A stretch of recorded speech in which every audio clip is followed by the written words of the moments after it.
And we are live, WrestlePurists Worldwide, hosted by myself, Joe Hall, back with Pangman. We've got a lot to get into as usual, including the weekend recap. And of course, we're going to get into Okada going into free agency, plus a few other things. But first things first, please like, subscribe, send in super chats with any questions, any takes, anything like that. We'll get them all read out. Turn on the post notifications. Hope everyone's doing good. Starting with my fellow co-host, Joe Hulbert. What's going on? Nothing much, mate. Happy Jey Uso Day to all those that celebrate. Triumphant evening here ahead of what I hope to be a redemptive Raw. They owe us one, I think it's fair to say. So we have much to get into, an eventful weekend. Good graps ahead, brother. Good graps behind us. It's been quite the year as I looked over our awards earlier, and this weekend was no different, you know. So good stuff. Yeah, man. Ibu, what's going on with you? Nothing much. My contact lens cracked right down the middle, and I need new eye care, which is unfortunate. I had to break out my old fucking college glasses, which are broken at one of the hinges. I didn't know you had bad eyesight. Yeah, I wear contacts. I have really bad eyesight. My left eye is borderline blind. Yeah. Makes sense. Yeah, I have awful eyes. My contact cracked, and that was my last pair. And I need to sort out my insurance. And in the meantime, I'm wearing these glasses. And I walked into work with them, and people were like, "You wear glasses? You have bad eyesight? What the fuck's going on here?" And I hate it. I don't like how I look in glasses. But besides that, I'm looking forward to breaking down some funny news stories and then talking about some wrestling with you guys. It's a couple rants to be had, a couple funny discussions to be had. So let's get to it. Yeah, I got a couple in me today. Joe, yeah. I feel this is good moral support, you know. Business is picked up, you know. Mine, Joe. The glasses are on. Mine are thick and on the right side. They're literally taped like a fucking school kid. Yeah, and I had to tape. I'm gonna be honest with you, bro. I intended to do that for the whole show, but that was a bad idea. I should not have done that. Screens, you know, bad and long distance. It's brutal. Yeah. But you get that. The message was still there, you know. Yeah, business still picked up a little bit. You know? Yeah, it still was. It was a show of support. I just couldn't sustain the support. I immediately was like, "I'm not doing this." Took them off. During most of these shows, I'm like squinting intently at my phone, like to the point of like sweating. Yeah, I'm straining myself. Yeah, I've developed I was talking to my brother about this. So I've worn my contacts like past like the expiration date of them, and I think it's created nerve damage in my left eye. Because now I've developed a mild twitch on my left eyelid, and I told my brother, I'm like, "What do you think this is about?" And he's like, "You're just cooked, man. Like you're just kind of cooked." Wow, what a start! Shape. I think he's kind of like Goldberg. I don't know. It's like You remind me of him, yeah. It's quite worrying how many, even when Manny was here as well, how many of these worldwide start with one of us complaining about us being broken down, and you know. It's quite worrying. We're all in our 20s. What's going on? Well, I don't know what you guys. You have different excuses, I'm sure. Personally, I've been making sounds for a while now. You know, what I mean, it's been. You have. It's been a long road, man. Hey, you know what? On a happier note, my physical ailments have gotten better because I got promoted at my job, and now I just tell other fuckers to do what I used to have to do. You know, which is great. You know. Merry Christmas, Ibu.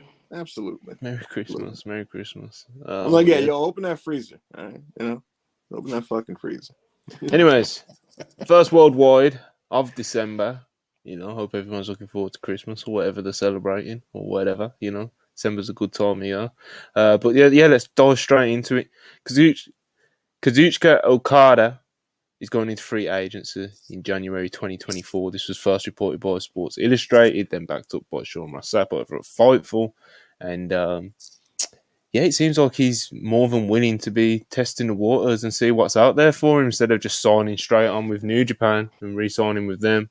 Like most people would have expected, of course, Kazuchika Okada is literally like their centerpiece. Like this is the equivalent of Roman Reigns deciding to go into free agency. This is the equivalent of, you know, MJF or Kenny Omega going into free agency, or, you know what I mean? That sort of equivalence, promotion to promotion. But yeah, Okada looking to try out free agency. looking to see what's out there for him. You'd expect Tony Khan's going to make him a very, very healthy offer if that's the case. WWE are reportedly also interested in him, and it could get very interesting. But I don't know. I think he'll end up in AEW. Joe, what do you think? Yeah, I do too. I think there's clear precedent for a deal where he doesn't even have to move from Japan. His schedule would be pretty generous, let's be honest. He wouldn't be the only guy in AEW in that regard. He would get paid handsomely. He's familiar with the talent roster. There are obvious matchups. That kind of just is where my brain immediately went after. Because, the WWE thing is, I don't think you want to dismiss it by any means, but what I just laid out, very few of those factors are on the table when you're talking about going to WWE, right? And Okada is, how old is Okada now? 35? 35, 36. 36, I believe. Yeah. It's like, that sounds the most likely to me. Is that the most interesting? No. What is the most interesting? I have no earthly idea. I genuinely don't know the answer to that, as we were discussing before we went live. So, yeah, it may not be the most dynamic answer, but I get the sense there'll be an all-elite graphic in Okada's future, for better or worse. Yeah, man. I think, honestly, for him to end up in WWE, because I think those are the two actual options, WWE or AEW. Obviously, he could also re-sign with New Japan, but with the recent reports coming out of there and talent leaving and going into free agency and stuff like that, that's not looking... I don't know what's going on over there. We'll get into that as well. But yeah, man, Okada, I think it'll be AEW, because for it to be WWE, he would have to then commit to the WWE schedule and then also outbid Mr. Tony Khan. And I don't think they'll do either of those things. I think he'll go to AEW. Schedule, as you mentioned, Joe, do about 10, 15 matches a year. Get a couple mil. He could be It's just a good chilling. life, bro. Nothing I've seen from Okada over the past year or so tells me that he wants to ramp it up even more or keep that. You know what I mean? I think he would be more than happy to take a couple million a year and just kind of kick back a bit. As we discussed weeks ago when this first became a thing, in front of the AEW audiences, Okada is already God, right? They already are going to react to him. With the WWE audiences, he'd start basically from zero. There's no way he wants to be doing that at this point in his career. I can't buy that. So, yeah, I think AEW also. Yeah, Boo, where do you find yourself on this news about Okada going into free agency in a month? Well, before I get into my opinions, I do want to lend at least some insight, because I did hear from AEW about this report. And essentially, the word I got was that they are aware. I mean, I wouldn't say this is news to us because Dave kind of touched on it, but from AEW, they were claiming that Paul Levesque plans to pursue him intensely, him being Okada. And the word I got from AEW is essentially that Tony Khan is going to do everything in his power to prevent this. The other word I got was that Tony would absolutely love to have the 5th Okada Omega match on his soil, under his umbrella. So for those two reasons, I'm of the belief that Tony's probably going to make a big offer. He made a big offer to Will Ospreay, big enough that it was able to outbid WWE's offer, and far more accommodating when it comes to the living situation and travel and all that type of stuff. So, I think that Tony Khan's probably going to throw millions of dollars at this guy, if nothing else but to prevent him from going to the competition, because Tony values the optics battle and things like that. And then beyond that, I mean, I that's what I see happening. I think this Bushi Road situation is kind of concerning. I'm just kind of taking a look at where the wind is blowing when it comes to that, and top stars under the umbrella of Stardom and New Japan. There's just a lot of chatter lately about so many of these people kind of exploring the market, and it feels like more so than before. I don't know. I'm starting to think there's maybe some smoke to the fire, right? What should AEW do? I don't know. If you ask me, I don't know how much juice there is in Okada as a weekly American TV wrestler, to be honest with you. I just I don't see that being a productive. I don't see his presentation holding up in that type of setting. You know what I mean? I just feel like the best the best place for him is frankly where he is right now, where he's just a protected main event superstar, where he can protect his aura, where he can just be Okada. Forcing him to, speak English and potentially be in a head-to-head promo battle and, just have run-of-the-mill kind of ho-hum TV matches. I don't know if that's gonna be great for him in a multi-year deal, but nevertheless, he's probably going to get millions of dollars from AEW. He's probably going to be signed to something where he works 10 TV matches a year and does a big dome show, does an Osaka Joe Hall for Dominion, kind of like Ospreay.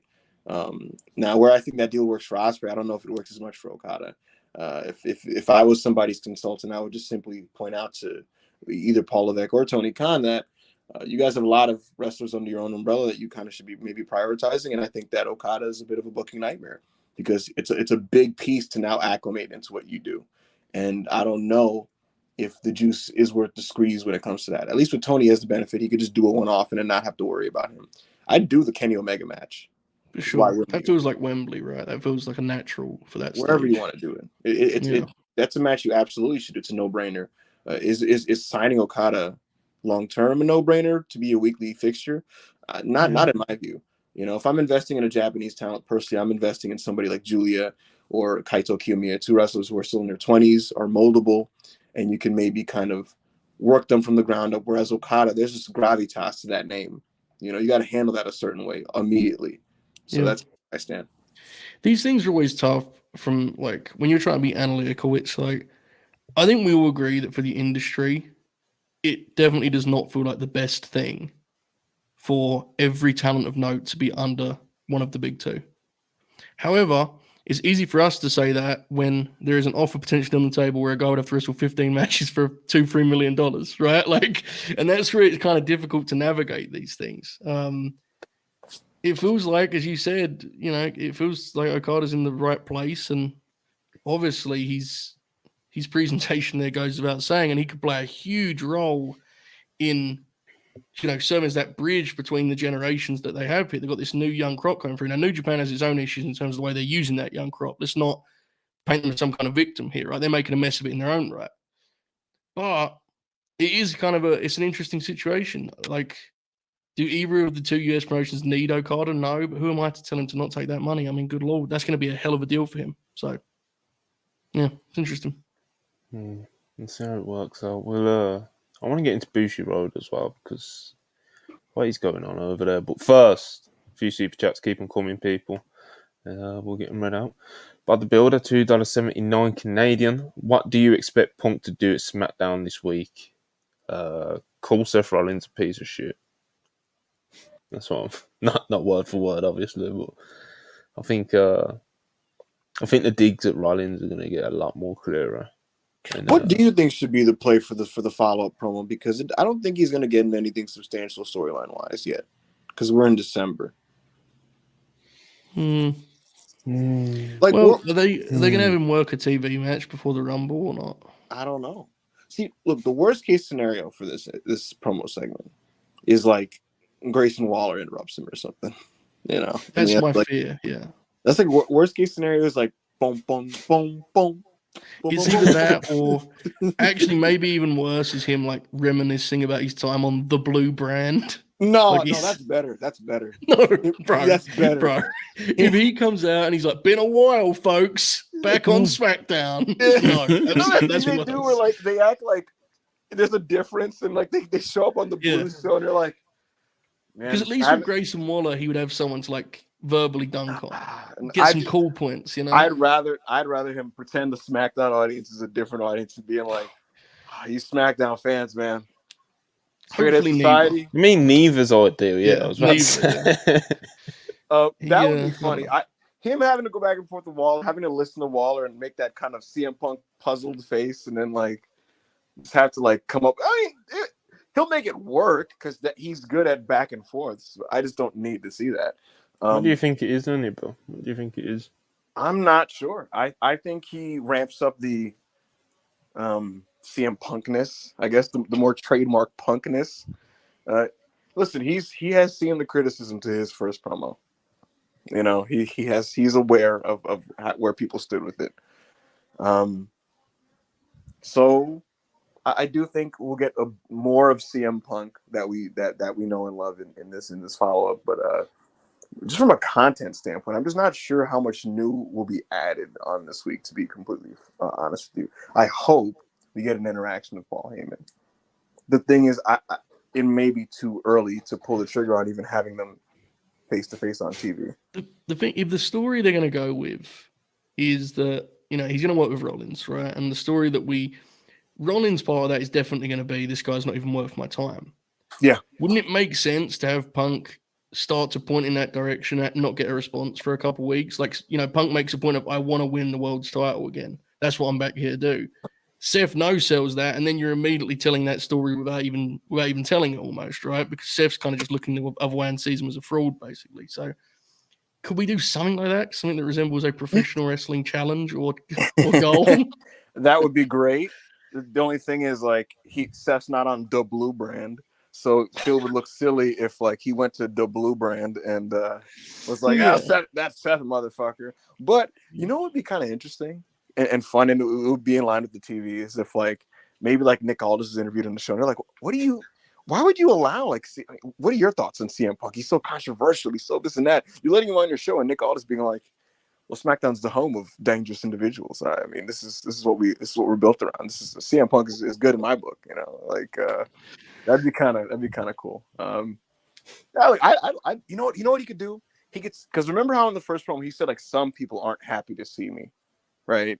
What if he alluded to Steen this week on SmackDown, where he's just kind of like another show where certain people just don't want to be around me, you know, and you maybe kind of needle at just that general, like, narrative, you know. He could shoot on Bruce Pritchard for messing up the timing of Raw. Oh man, I got the time this week, you know. Yeah, thanks, Bruce. You know, and winks and everyone. It cuts to Wade Barrett like, oh, Phil's at it again. You know, he's just like, I'm just a brother who has some love, guys. You know. Anyway, moving on. Wheelchairs and $5. Appreciate you. With the Okada news, did WWE get the drop on it? Because Shinsuke Nakamura name dropping his old faction out of nowhere makes sense now. What do you think? Yes, they were well aware of his contract status. They want him. I've been telling you guys for a year that William Regal's initiative when it comes to recruiting overseas talent is, fuck these indie motherfuckers. Let's get the big names. Let's get the big guys. Give me Dragon Lee. Give me Kota Ibushi. Give me Jay White. Give me Kaito Kiyomiya. These are the names that were thrown out to me back last December. And so Okada is absolutely in line with that philosophy. And they think he's class was the word I got. They think he's class. And wonder who that was. Yeah, I gotta say, gave Regal a real smoking gun there, Chief. You know? Yeah, they think he is class, and so yes, Nakamura's been talking vaguely about somebody. He used the word chaos in his promo last week. Dave Meltzer, remember I mentioned you guys 2 weeks ago. Brian was like, "Where's this thing leading to?" It's Nakamura, and then Dave just, in the most flat tone, which was unreadable, just went, "Okada." And then Brian was like, huh? And then moved on. And I think he knows something. WWE knows something. And clearly they're trying to set this thing up. So there you have it. Darren Walker, £5. Appreciate you as always. SmackDown gave us a preview of 2024 Feud of the Year. Randy Orton versus Nick Aldis. I know Joe will co-sign this. Oh, yeah. Some limb work. A couple taunts in there. You know? Taking the time.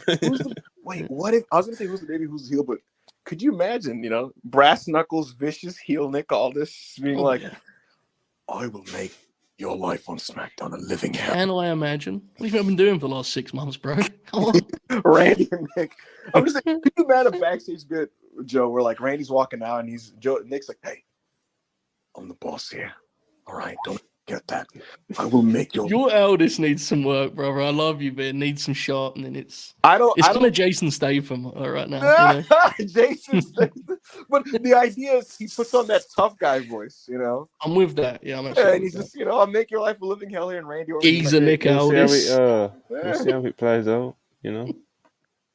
Oh my God! A few weeks ago, Drew McIntyre did it to Xavier Woods. Like, they had a backstage interaction where Xavier was like, "Man, you're changing, bro," or whatever. And Drew's just kind of like, "Sounds like you want to fight." I always want to fight, you know. And I was like, what's going on? Like, why does he think he's easy? Like, it just sounds like you want to fight, you know. Darren Walker, £2. Appreciate you as always. Need AEW to sign Okada for 6 months to feud with Jericho. Joe? They had a very funny match a couple of years ago. Very funny Yes, match. they did. Push The Painmaker $5. versus the Rainmaker. Mm-hmm. You know Jericho would go like back to that for that match as well. Yeah. Anyway, push $5. Appreciate it. Okada heard what Will got, and he's probably planning how to get the most out of Tony Khan.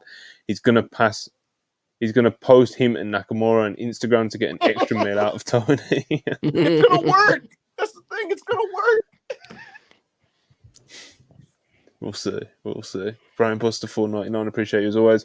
Need Okada to join All Japan and put King's Road back on top, brother. With what money? I don't know if you Listen. can cut the mustard over there anyway, bro. That's where the real runs. You know what I mean? I don't know. Famously nominated for WrestlePurists Promotion of the Year 2023. Yes. Going to talk about the awards as well a little bit if we've got time. Clint's Mint, £5. Appreciate it. Clint Mint. Every time I watch Kairi inside a WWE ring, it feels like I'm watching a car crash slowly unfold. Do people just pretend she's good because she's a Joshi? I mean, she was pretty good on the last run there. I mean, she's been in the WWE ring twice so far. Crash. Jesus. Listen, that Bianca match was. We'll get into that. But Joe, the reactions have been so funny because some people are like the takeaways are so. Some people are like, man, Bianca just needs to like relax and like learn to just pace it with people. And other people are like Kyrie's fucking horrendous. Like I haven't like. There's a lot of extremes going around in that one. It was very extreme, yeah. But, no one's just like, we'll get work out. You know? Shout out Spurs, $5. Appreciate you as always. Just imagine Okada with Stokely Hathaway as his mouthpiece. I don't want to imagine that. I want Stoke just back in the ball game, you know? Yes. I like Stoke a lot. He's pretty good. Trust the process, 34, $9.99. Appreciate you as always. Could AEW ever pull an NXT guy like Melo, Bron, Ilya? Throwing a crazy bag at one of WWE's future prize assets would be a huge perception win instead of the spot that overpays WWE's vets past their prime. AEW doesn't rate Melo, and higher ups are mixed on Braun Breaker. Ilya could be interesting because I don't think WWE internally are probably as high on Ilya as they are on Braun Breaker, for example. So then I think AEW would probably value him the most out of those three names as well. Yeah. So that could get interesting. I don't think they're really looking at it though. To me, just in general, like I don't like. If you're one of the guys down there, though, there must be a thought of like, once you've done that, at least see how you fare on the main roster, right? Because if you're Ilya, even if the run goes terribly and you get cut, there'll still be room for you in AEW. Yeah, you'll be still Dragunov. Ilya. Do you know what I mean? It's like it would feel short-sighted to again if you're in the system already. It would feel short-sighted to not kind of. I've always said that about younger wrestlers. To be honest, like if you got the chance to like go to the main roster and you're young and you genuinely believe in like your abilities as a talent, then I think you should give the main roster a try because you know you might like because if you are truly that good. If you don't connect in the WWE universe, entertainment, whatever you want to call it, then if you are that good as a talent, then they should and will probably be a space for you still in an AEW or even if you want to go like international with it or something, you know. So I'll just like I said, young talent. I think they should give it a chance, especially like you said. If you're in the NXT, you've done the NXT system you've already committed the long part, you know. Because some guys will look at WWE in the way that things work there, and it won't be especially appealing to them. But if you're already signed, you're doing the NXT part. You know, so you got to see how you fare, I think. But it's an interesting question nonetheless. It's how most of the people think there. They just kind of go like, I want to get that 6-figure deal and get the shot and just see how it works out. Right. Yeah. Mm-hmm. Way more than 4 years ago, like everybody over there is just like looking to get called up. Like 4 years ago, a lot of those dudes were kind of geeks about it and marks, and they were like, "Man, I love NXT, and I don't ever want to leave." Now you talk to any NXT wrestler, like their eyes are on getting called up. So Jizzle 199, appreciate it. Okada becoming a US stars. It's weekly TV. It's a different game, you know. It'd be interesting to see how he would fare like weekly TV on AEW, because I think if he does go to AEW, like we was mentioning earlier, I think it'll be more like 10 to 15 matches a year. It'll be kind of a special attraction, you know. Yeah, they do TV differently to begin with, right? It's not. He's not going to be on like Miz TV or whatever. You know, it's different. One's better than the I don't other. know. Maybe. AEW are very. There is a world in which he could be a full-time AEW guy and be like exclusively match graphics, stare downs. It's kind of in WWE. You would have to fit into their mold more. Is what I'm saying. I'm not saying one's better than the other. It's just they are different. I think the way they do TV. the thing. What I will say is, I think their presentation and handling of Nakamura, to be honest, has been pretty damn sound. The problem is Nakamura, the performer, just doesn't have anything left, and so I say that to say that if he was like the subtitled Jeremy Borash vignette guy that got like periodic title shots, he'd I think he'd be fine. Yeah. It is clear. I think they would find a way to present him. It's just it would be more of a leap in WWE. Absolutely. In AEW, I don't think he actually would have to change much at all. I think he'd appear more. Is what I'm saying. He'd have to learn and acquire some new skills to do it. Whereas with AEW, he just has to show up and wrestle. Mm-hmm. Will Chisholm, $20. Appreciate you as always. What's really going on over there in Japan with New Japan and Stardom? It's looking scary over there. Not trying to overreact, but it felt like the news got started when Dave reported she had no dates for Stardom. I'm sure that's referring to Mercedes. You know what? Let's talk about it. Let's talk about Bushi Road, fellas. Did you guys see what's going on over there? Did you guys see the Stardom fans get downtrodden because their most recent big show, there was no angle or hinting of any kind of Mercedes on horizon throughout the entire show? Nothing after Julia's match, nothing. And people were just like, I guess it really is over. They look good, fellas. Oh, you've got like Julia's apparently going into free agency. She was scheduled to go to PC like a couple of weeks ago. I know she didn't end up going, but like that's how like there's contact there and stuff like that. And a lot of people are now expecting her to go to WWE. Okada, the centerpiece of New Japan, he's going into free agency in about a month's time. What else have we got going on over there? There's been other stuff as well. There's other free agents, yeah, like Kairi just kind of up and left, out of nowhere. It's unsettling, is what it is, fellas. Yeah. Someone tweeted. This is unhinged. Someone was like, Kairi was running away from the Yakuza. I was like, what? Yeah, that was a weird tweet that I saw out there. The dark side of wrestling Twitter. Yeah, I was like, huh? Yeah, I don't know what's going on over there. All these big stars are getting a move on. You hear all these weird rumors about this and this happening and blah blah blah. Is Kidani in debt? Like, what's going on here? Like, is there a gun to it? It feels like they're either like scaling things back pretty dramatically, or I don't know, politics. I don't know. Maybe we should call the police and ask. I don't know. An investigator on the matter. I don't know, man. I mean, for about 6 months now, everything you hear about the organization behind these wrestling promotions is either ominous or outright haunting.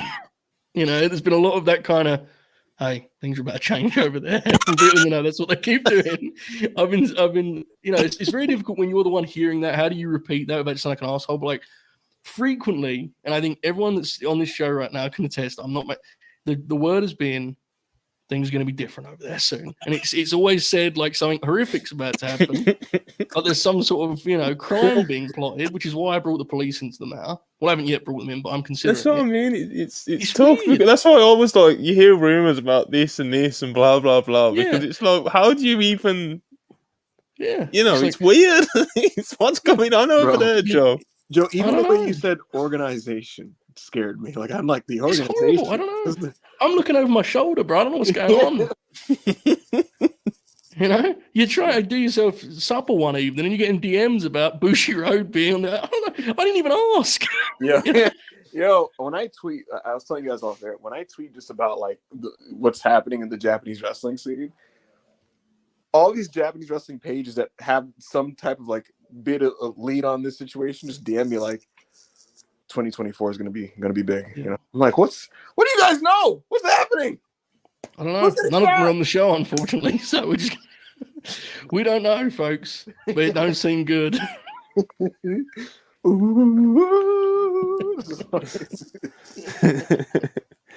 Hopefully, I mean, it's honestly like we're having fun with it here, but it does not bode well for the industry at all. The signs that we're Julia seeing, did that interview as well, like a couple of weeks ago. I don't know how many of the guys who are watching saw it, but yeah, it seems like she wasn't exactly putting the company over too much. She was kind of talking about kind of the issues with the company structurally, and I think one of the things she said was about how like the talent aren't listened to as much as they used to, and there's frustrations here, there, and everywhere. And you know, obviously, a star of like her standing in a place like Stardom / Bushi Road, it's Right. like, you know, what is going on over there? I know she's on the way out or whatever. Yeah. What That has been over persistent, right? And Julia's saying, I think we can kind of, you know, just walk a step or two in that direction. It has been persistent, the idea that the folks in Stardom feel like Bushy Road kind of doesn't really have much of a plan or a place for them. It's seemed that way for a while. There was a feeling, Joe, like when this thing, you know, when they were like, there was a feeling that they were going to get integrated in some level with New Japan show. I mean, dude, they created that IWGP Women's Championship. Remember, the idea was this is going to be defended at big New Japan shows, and and if you count the total of times that's actually been the case, it's like, how many times has it happened? Like twice? Yep. You know, so it feels increasingly, you know how people talk about corporate wrestling. I'm wearing a Nitro hat right now, which is fitting. Corporate wrestling, you end up in those situations where there's 10 different things going on. No one knows what the other hand's doing, right? It's like it's just all going on at once. Yes. It is increasingly felt that way. And yeah. It's interesting you brought that up because, you know, someone reached out to me just before the show and essentially told me, and look, this isn't me necessarily breaking the Japan scoop. I'm not going to pretend to be some guy who's tapped into the Japanese wrestling scene, but it's just worth passing on the information, and then we'll see where it goes. But someone reached out to me and essentially said that Kidani and Gato are not on the same page when it comes to decision making, and that Kidani was the one who came up with the Reiwa Three Musketeers thing from a marketing standpoint, you know, to create some excitement around the young wrestlers, and that didn't necessarily kind of consult Gato about this thing, and it's kind of why Gato's booking of these individuals hasn't necessarily lined up with rollout of this this label, these wrestlers. And I'll tell you what, if this is completely true, that it makes sense based on what I'm seeing. You know what I mean, Joe? Because it's like, for sure. Because you know, in past eras when they roll out this whole Musketeer thing, the booking absolutely follows this, and you start seeing some really bold decisions made with those individuals. And the boldest thing that happened with the Reiwa Musketeers is Shota getting to have a major match with Ospreay, but he lost this match. Yota Tsuji lost his match with Sonata, you know, and then lost again to Sonata in the G1. Didn't even get the win back. Ren Narita is a tag guy. Ren Narita and Shota didn't even advance in the World Tag League. They're eliminated with a few shows left in that tournament, you know. So very strange stuff. Very, very strange stuff. I don't know what's going on. Wrestle Kingdom, like you just mentioned, you know, the Musketeers. I don't think they've got anything booked for Wrestle Kingdom yet, which is like bizarre. You know, what the fuck happened to Gato, bro? Like, it happens. Protest booking. What the fuck? Honestly, though, it's like Gato. Bookers, they have their run, man. It doesn't last forever. You know, history's taught us that. It's guys just hit the wall. Some of these pushes he's been doing, they just feel like a guy who's hit the wall to me. He just kind of like lost his mind a bit, right? Like, yeah, I think you get too close to, and this is not like I'm doing any kind of hot take here, right? This is what history has taught us. The closer you get to your own creative, the further away you get from what your audience wants. And I think you see that with a book. He's been booking there now for, what are we looking at, 12 years? Right? The thing about it, Joe, is that necessity, what's the quote? Necessity is the mother of invention. Yes, right? it is. And if you're facing a reality where you might be losing full-time access to Will Ospreay and Kazuchika Okada, you should be working overtime to tell your audience basically like you don't even got to worry about that because we are in good hands with these guys. And I'll tell you what, they do have the personnel to be okay in a post-Okada Ospreay world. I genuinely think within their own roster, they have the personnel to be all right. But they're not in the places they need to be. It's very much like 96 WWF, Joe, where Steve Austin's under the payroll. You know, Paul Levesque and Dwayne Johnson are in the payroll. Mick Foley's under the payroll. But these guys aren't in positions to actually help promotion and be productive. And in the case of New Japan, it's like, again, you're losing Ospreay. You may lose Okada. And it's like you don't go balls to the wall with like the guys that can maybe help you in their absence. I don't understand that. It's so half-hearted. It feels like you're watching a booker who's connected to the guys that he, his greatest highs were achieved alongside. Yeah. Kyle in our chat brings up Tamara and Finley as examples of that. And it's like, Tama Tonga has basically been there for Ghetto's whole run as booker. He's 42. Exactly. And that's the danger when you have to be, unfortunately, to be a booker who changes with the eras, you need to be kind of cutthroat, right? You need to be able to say at some point, I've done what I can do with whoever it may be, Bad Luck Fale, Tangaloa, whoever. Guys still make it on the shows. And if you can't do that, I think you find yourself going in circles.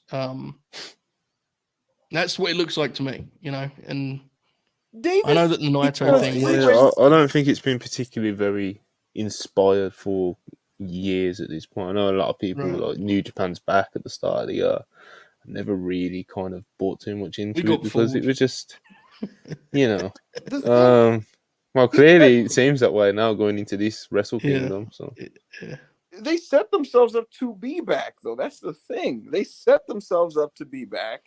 And then got complacent with a bunch of people, got absolutely like dickless and cowardly with the handling on like so many key guys. And now we're looking at a Tokyo Dome show where David Finley's on like the second or third biggest match in a three-way with Will Ospreay and Jon Moxley. There's nothing on the card at the moment for Shota Umino. There's nothing on the card right now for Yota Tsuji. How is Yota Tsuji not booked on anything on the fucking Dome show? The Finley one feels like an actual like meme. Right? Like if someone made that graphic up, you'd be like, that's a good bit. Yeah. They're sneaking him into that match. Like, it's crazy. There's one of the graphics, it's like a poster where I swear to God, my eyes are not deceiving me. It's like you see all three faces, right? And behind them is like it's like their full body, and behind them is like the heads or whatever. I swear to God, Finley's, his is slightly thinner than the other two, as if they're slightly pushing him to the corner a bit. Like it's like the other guys have like 38%, and he has like the remainder of the poster. Someone pull it up, bro. But yeah, I don't get this. I'll tell you what, Monty. If my promotion was losing Okada and Ospreay, bro, Yota Tsuji would have fucking beat. First of all, Sonata wouldn't have even beaten Okada. Okada was in that world beater fucking position, right? And I know if I knew that maybe he might be leaving in a year, you know what I'm doing? I'm still pushing him strong like that. But then Yota returns from excursion, and in his first match back, he beats Okada. That's bold booking. I would do that. You could have Naito still win the G1. You do the fucking LIJ main event, but you have it with your young star in Tsuji versus Naito in the main event of the Dome. And you could draw the tickets in with Naito. Again, why did Will Ospreay pin Shota Umino? Why did he beat him? He's leaving. What are we like? What's going on? I don't know. This is I've been saying this for years. It's like in basketball when a coach like falls in love with these aging veterans and like will just like not play like his like first round picks like a certain amount of time. You know what I mean? Like they just like Doc Rivers. Yeah, Doc Rivers, Tom Thibodeau. Like, give the playbook up, bro. What the fuck are you doing, bro? What? Like, fuck. Tough over there. I don't know what's going on over there from a business standpoint with Bushi Road. I don't know what's going on over there from a booking standpoint. I don't know what's going on over there, bro. Tama can't blow by anybody in 2024, Joe. Montrez Harrell type beat. What do you say? Montrez Harrell style, Yeah, last year when Doc had him out there. Do say Rhodes $4.99 Okada versus Austin Theory, December 3rd, 2024, 2.5 stars. That sounds horrible. That match would be so bad. Plethora 499, appreciate you. Why don't Elite plus Owens want to have a meeting with Punk, not work with him, just meet with him, Alberto for life? Why would where did you get the idea from that Owens won't meet with Punk? Yeah, we have no clue what's going to happen with Kevin Owens. Yeah, I think that's more just a Twitter narrative that people have put together. But I mean, he's not fond of CM Punk, but there's nothing to indicate whether he will or will not work with him anytime soon. Hush $2, appreciate you. What does TK think of Regal now? Surely some spite. Yeah. Well, Chisholm $2, appreciate it. Okada versus Randy would be godly. That would be kind of real, Joe. Be the best 3-3 quarters of all time, bro. Absolutely. Silky smooth, you know. Oh my God, the closing stretch, power slams and drop kicks, Oh. Smash 184, 199, appreciate it. How much money is TK working with Ibu? I don't know. His He's boy. a billionaire. Look up his net lot, worth. He's a bro. billionaire. He's got his own. It's not like your typical wrestling promotion that has came and gone over the years where they live and die on TV deals and ticket sales and stuff. Tony Khan's a billionaire. He I'll can tell you what. run this however he wants. It's Ed crazy. Knox got paid a certain amount of money that is so high that if this was a different era of wrestling, the boys would beat the shit out of him. What? I'm dead serious. Moving on. Push $2. Okada versus Miz just to see the IWC reactions. In a weird way. No, let me not go. It would be funny. Will Chisholm $5. I know he might go to AEW, but I'd love to see Cowboy Brock versus Okada. It would force Okada to do things that I don't know are necessarily in his skill set. Could be special though. Maybe. Could be special. I'd rather see Okada Gunther based on like the skill sets. $50 Mexican? I don't know. Pesos? I don't know. 50 something. Appreciate you, Kyle. And another 50 with a question this time. Wow. Hello. Speaking of Julia, where do y'all stand on her leaving / staying? Would they put her in NXT? Probably. Yeah, they probably would put her in NXT for a little bit. It might be the Dragon League NXT run. I think the mindset with like foreign talent that they sign, if they're not like some super crazy like veteran like an Okada, like they're gonna probably do the Dragon League NXT run. I expect where it's like you do this, you learn how we do it, and then you come out, we call you up. And I do think she's gonna go over there. You find out where all the cameras are, right? Yeah. Remember that was the big thing in the mid 2010s. You gotta know what cameras to look at. Yes, I know where all the cameras are. Samoa Joe versus Shinsuke Nakamura looking for cameras in fucking Full Sail.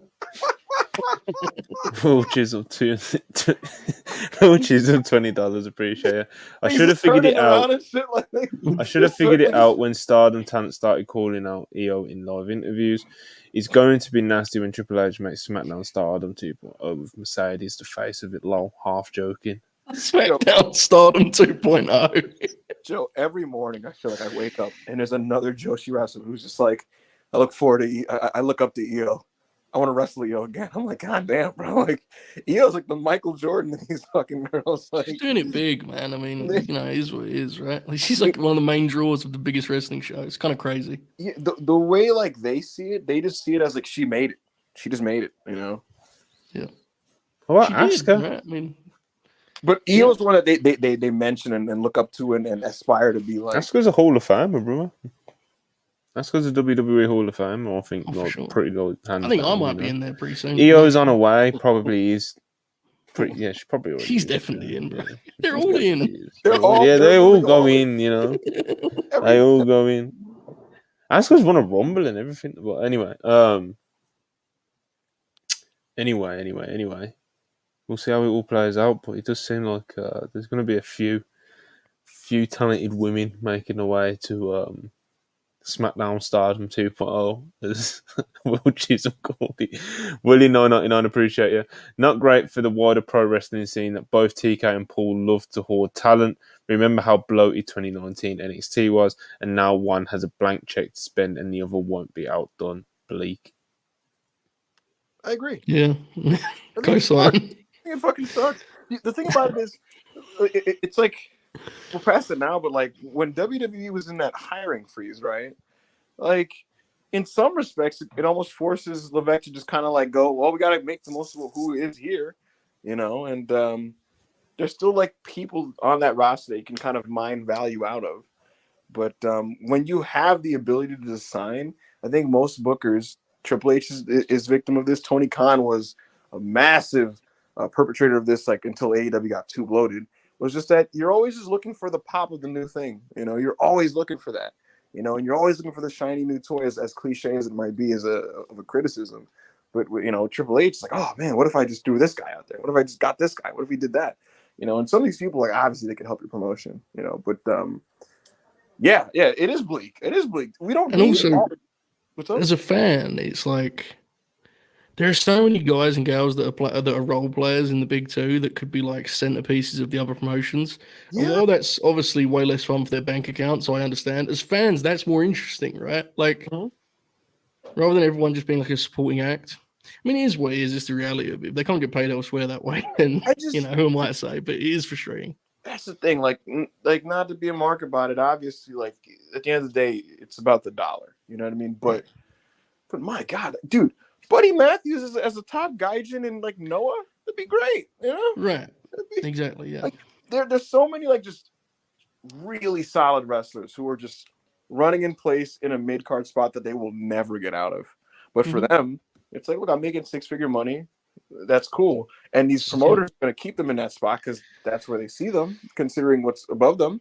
But it's like they have so much more to offer in different spots, and you could get more out of them. And it sucks.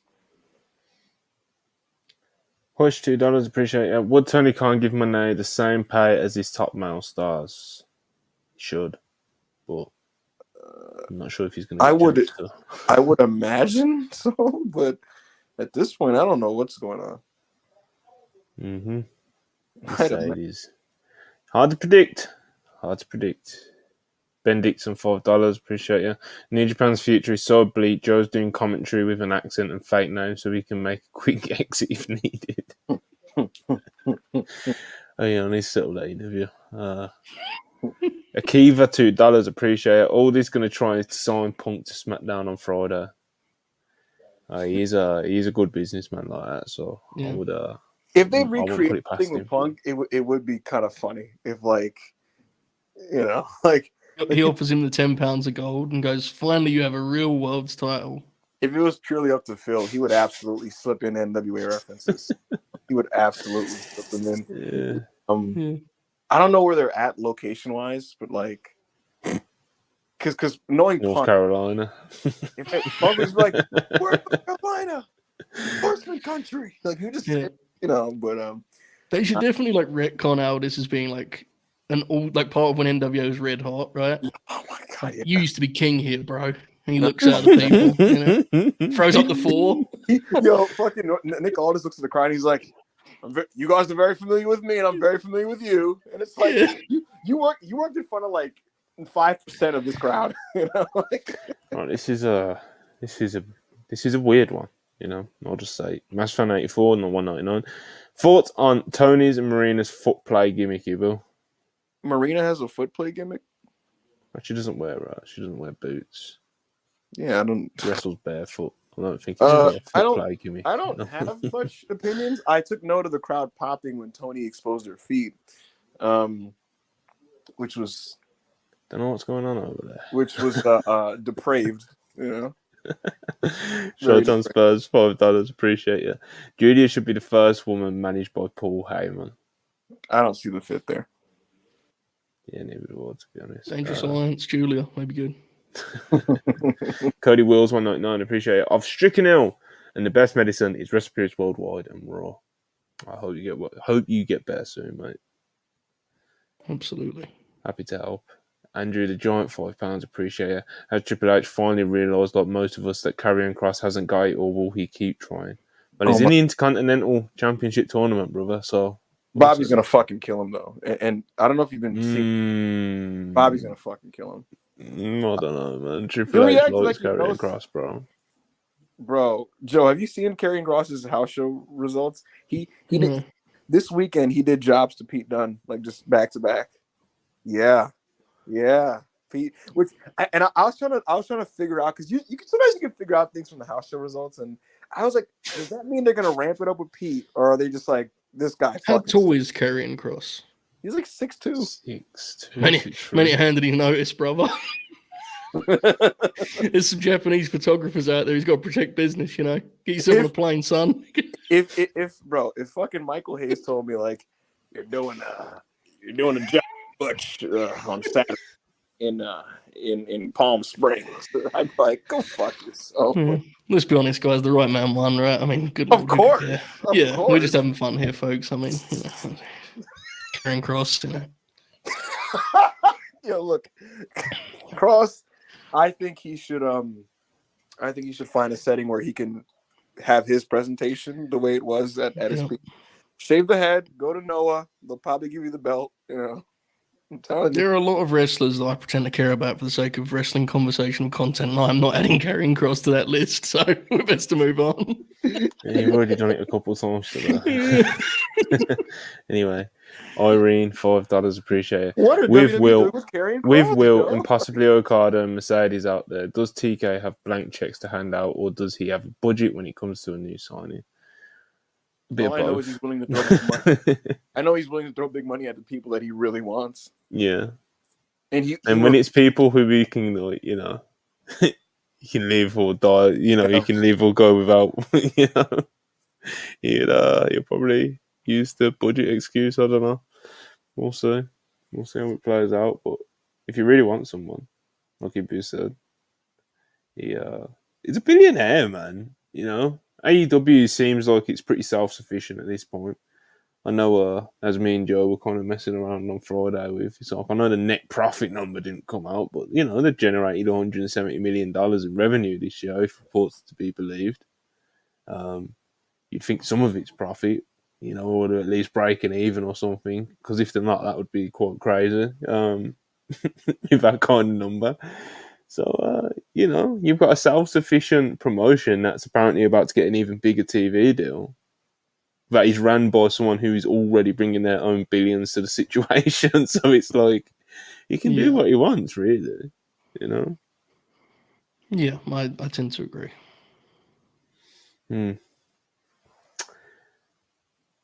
Does say Rhodes 199 thoughts on the Hardys? Legendary tag team. Yeah, Hall of Famers, mate. Mm-hmm.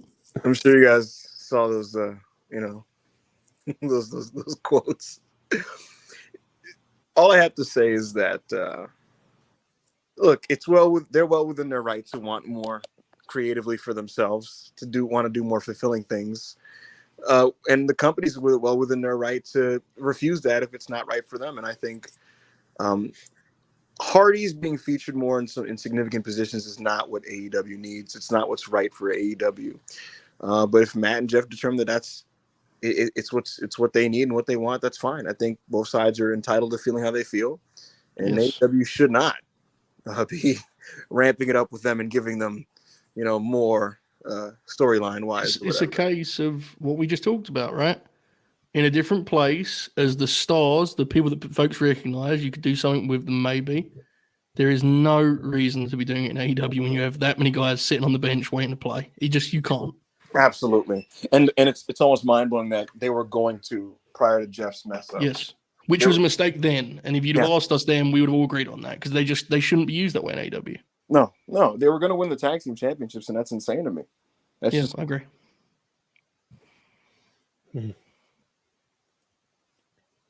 Wilches and $5, appreciate you. I'd love to see Tony Khan trying to picture Mercedes a match with 1930 foot model Tony Stormlaw. I do think there's like a massive pervert in creative. Like, there is increasing evidence. Say that about every promotion, to be honest. But, you know. No, but like, right? Enough about Heyman. Tonight, hardcore TV, tits or ass, Sky Blue versus Tony. Okay, flag on the play. The thing is, you can't say flag on the play. Their own show did this, Joe, on fucking Collision. Sky Blue was like, Collision. But even the best shows make mistakes, bro. Collide, you know. We're gonna get to Collision. We're gonna collide. We're gonna collide shortly. So that's the premise of the match. Tony's like, all right, Ibu, calm down. We're gonna get to Collision. Just calm down. Hush, $2 appreciate. Hardy legit should go to 10, eh? Sijizzle, $1.99. If AEW is profitable, TK would show it constantly. Maybe. I don't. Even if they're not profitable, I don't think they're like fucking, 170 million revenue was.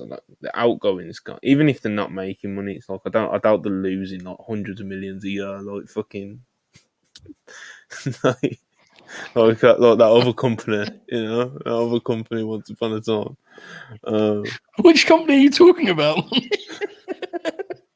I said hundreds of millions, but you know what I mean, Joe. Yeah, that other place once upon a time that may or may not be appearing on screen right now. Anyway. Look, bro, making money is overrated. Is what it is. I agree. Vinny May, $1.99 appreciate. What's the catalyst for Okada to leave? Money? ?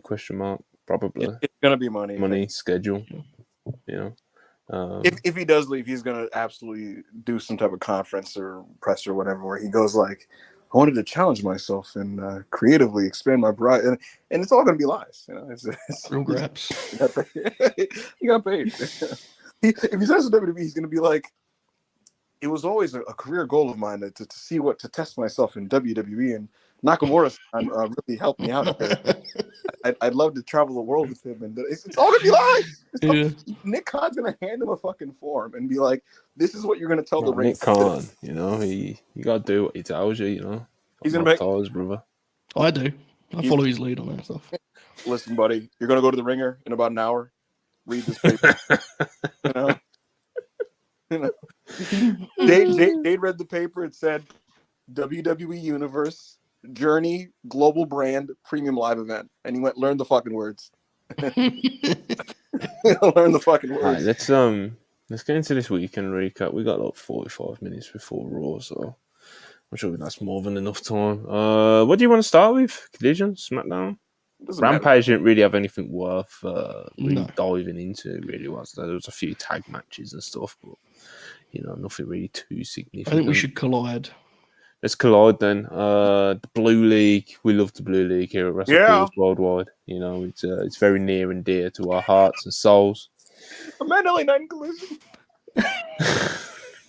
Can you imagine doing the cold open promos where it's like, yes, I can. Yes. Saturday night's a night for fighting, and LA Knight's gonna bring a fight over to Ethan Page. Yeah. Let's fucking go. Anyway, as you were saying, buddy, what was the first match? Blue League. We'll go in order. Fuck it. Brody.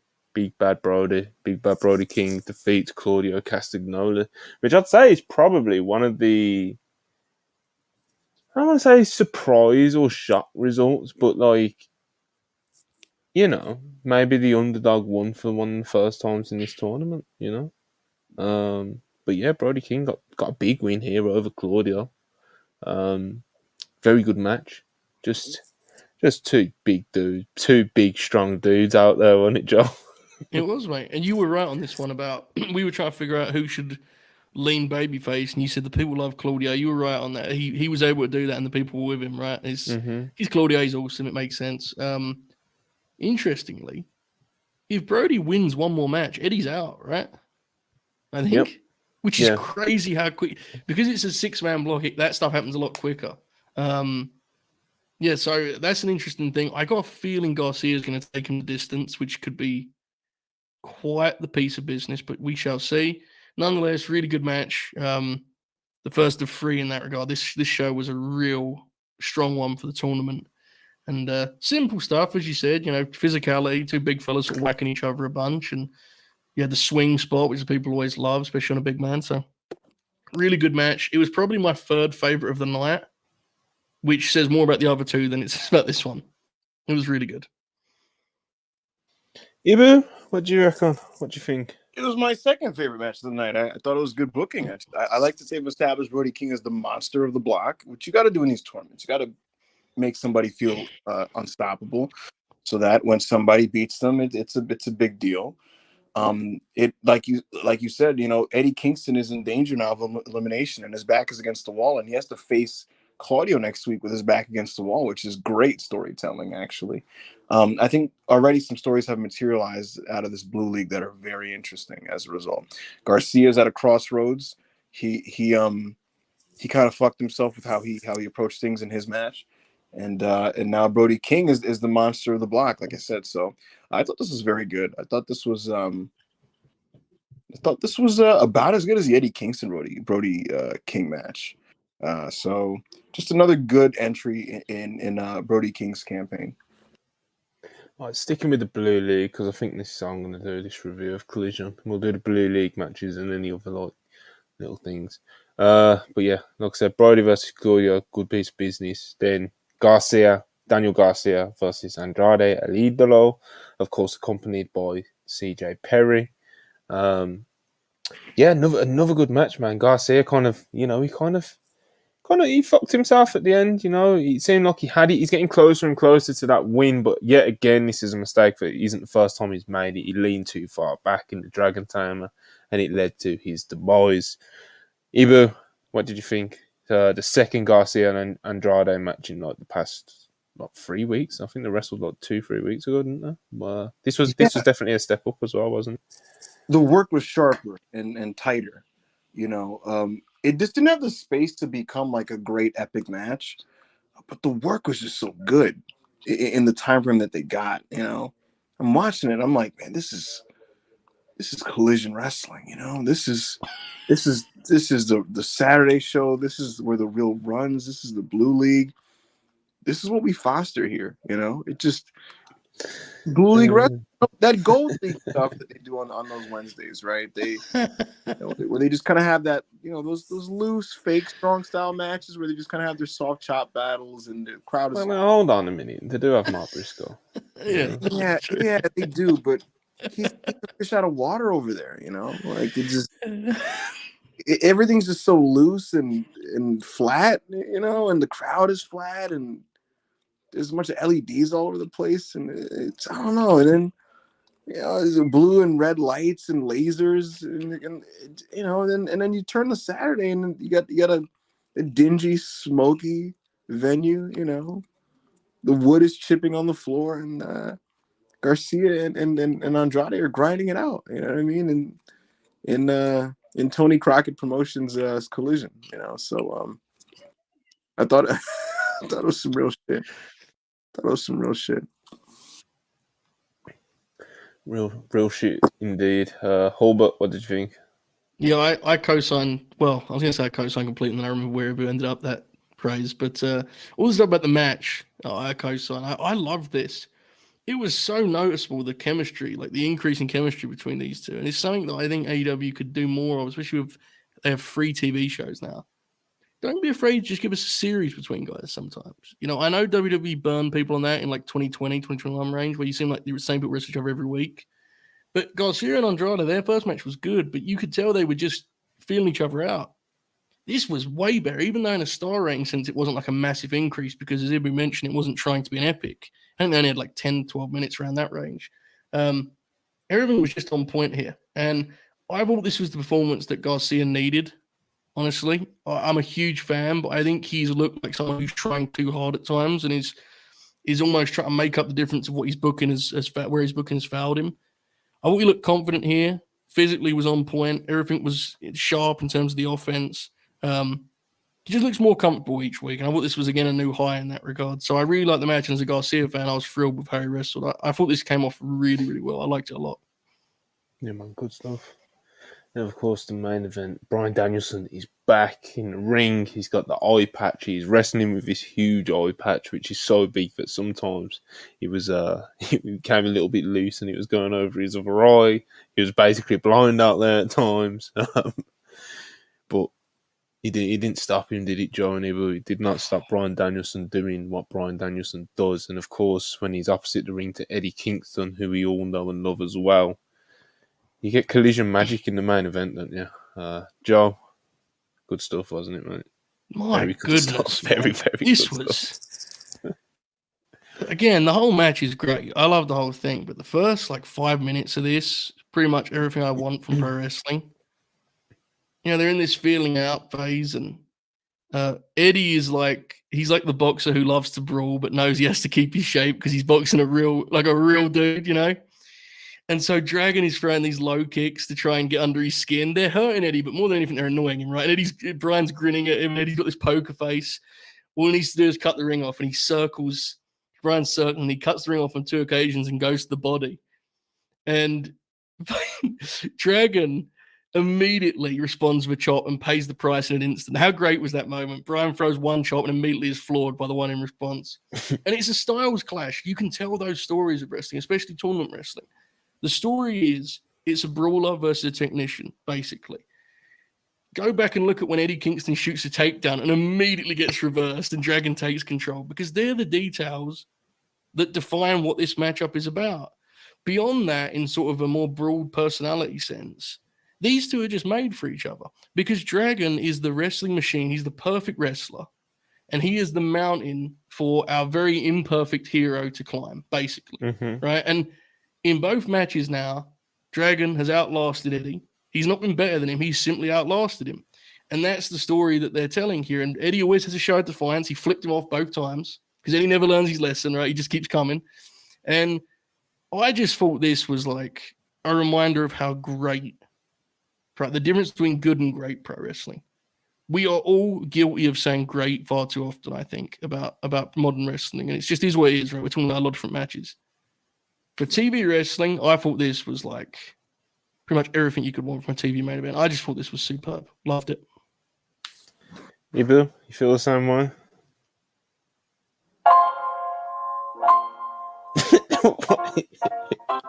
Copyright, bro. Chill the fuck out, Sometimes, sometimes in life, you're just taken to different modes, to different places. You know, Bryan Danielson as a fan takes you places that other wrestlers simply cannot, and he can do so with such regularity that it feels almost like he's cheating. Joe said it best. There's a difference between good and great wrestling. I tweeted, Monty, on Saturday morning that there had yet to be a great match in the Continental Classic, and that Eddie Kingston and Bryan Danielson would deliver the first one, and Bryan would remind everybody the difference between him and the rest of the field. This was met with some debate, some disagreement, but one person that did agree with me, Monty and Joe, was Bryan Danielson. He liked the tweet. Shame, this guy's shameless, man. Carry on. When I saw this, Monty, I knew immediately what type of match I was going to get. And what I got was a match between two masters of this field. And it was just beautiful. It was just enrapturing. It was just my God. I watched this match, Monty, and I was driven to like make 17 straight tweets ranting about like the art of this game. Someone was like, "This nigga turned into a fucking poet after watching this." It's just that happens, you know. It wasn't me typing. It was. Oh my God. The spirited dragon. It was. Michael Jackson did an interview where Oprah was like, "Where do you get that hee from?" And he was like, "It's not me. It's God. It's above." You know, and that's what happened there. Just the spirit of the music just took over me, and I just said what I felt. But man, this was the best match in the tournament by a comfortable margin. I'd reckon to say the only match above 4 stars. Eddie Kingston's awesome. I love his selling. Bryan Danielson's a real wrestler. There aren't enough superlatives in the book for me to dish out for what I thought of this. But coming out of it, Eddie Kingston now has lost everything in this tournament, and his back is against the wall. And Eddie Kingston in that mode is going to have to face his number one enemy in Claudio Castagnoli. Those are the types of stories you can get from a tournament. And that stuff is great. That's how you add stakes to wrestling. And so I am absolutely locked in for next week to see Eddie Kingston basically in a must-win situation take on his enemy, Claudio Castagnoli. And seeing how that manifests itself within a wrestling ring. Beautiful piece of business in every which way. And a tremendous match. Beautiful stuff. But yeah, Blue League I thought was really strong show for the Blue League. Really, really strong. Continue to love what they're doing over there. Good stuff on the Continental Classic. And yeah, man, Collision also had a House of Black tag match. Buddy Matthews and Malachi Black took on Christopher Daniels and Matt Sydal, and they've done an angle with the FTR afterwards, Joe Hall. But this was definitely better than the match that they had, like 2 weeks ago. Christopher Daniels and Matt Sydal, of course, you kind of know what you're going to get from them at this point, you know. And obviously, Christopher Daniels is slowed down a lot, but he's still kind of, you know, he's still got the brain for it, you know. Sydal is still, he's just really underrated, isn't he? You know, he can still actually like really go, you know. Sure. Sydal's great, and obviously, yeah, man. I thought Malachi and Buddy looked sharp as he always does. Malachi definitely looked sharper than he did a couple of weeks ago. Yeah. Nice bit of business, Joe. It was, right. It left me wanting to see a Buddy Sydal singles, actually. You know, I think their chemistry was I don't know if they've ever worked for it. I'd assume not. I would imagine they have an overlap thing, but I thought they looked like immediately on point, and they were the highlight of the match. It was good. It was obviously just a massive improvement. The angle was, I don't find it to be a particularly compelling story, the thing they're doing with FTR. No. They got no But friends. I do think the match will be, I think the match will benefit from it being Buddy in there, because Buddy can have a more traditional wrestling match with Dax and Cash. You know, I think when they did the CMFTR House of Black trios, I think you saw why Buddy was important to that match, right? Because he was the only one who could really play their music, so to speak. So I think the match will rule. The angle is, you know, whatever. The angle itself here actually was okay. It's just more the idea of it that's kind of lame to me, but I like the match nonetheless. Mm-hmm. Yeah, it was all right. Ibby, you got anything at all you want to add in? Any Buddy Matthews prize? No, I don't want to get effusive with it, but Matt Sydal is still fucking so sharp. Why is he not on TV more? That guy could work. You know, you got some jackass in a Buzz Lightyear gear walking in slow motion in the ring every 2 weeks. It's like go fuck You're not wrong, bro. You're not wrong. No, like bro. you have these jack-offs like that you just throw in on these graphics that people pretend to be excited about. And it's like, you got Matt Sydal on your payroll. This guy's awesome. He's terrific. I have never seen a bad Matt Sydal match on AEW programming. I remember when he had that match where it was him and some motherfucker against Big Bill and Brian Cage. Yep. That was really good. Yeah. He doesn't miss. But you got these jack legs that you put out there that just, it's like, what's the purpose of this one? You know, but my big takeaway is that this was a massive improvement of the House of Black tag from the previous week. And I would like to see Sydal more. And that Dax's sell of the black mask was great because he looked like he was paralyzed. Like he did that Family Guy Peter Griffin pose, you know, on the floor. And like the way his like arm was kind of stiff and like bent and his fingers are kind of crumpling, like it looked like he was fucking like paralyzed. It was great. You know, that's the thing. The physicality in the angle was actually well done. It's just more the concept, right? Of yeah, of course. Yeah. And the fact that every finish that these guys have has to be dressed up. Like Buddy wants to just do a move, but Malachi's like, wait. And he gets on his knees and has his hands out and he's just like, come bring him to me and shit. You know, like, all right, bro. Like, just in the fucking match, you geek. Yeah, Malachi has got some interesting instincts, and it's definitely what some people like about him from the game. Interesting, to say the least. But yeah, you know, people can say what they want about like the House of Black, like on Twitter and stuff, because you see a lot of, you know, you see a lot of kind of slander on the House of Black, especially from like the AEW faithful in recent months, you know. But when they make their entrance, bro, they still have that presence, you know. People love them too. so like, you know, there's definitely something worth reviving there, I think.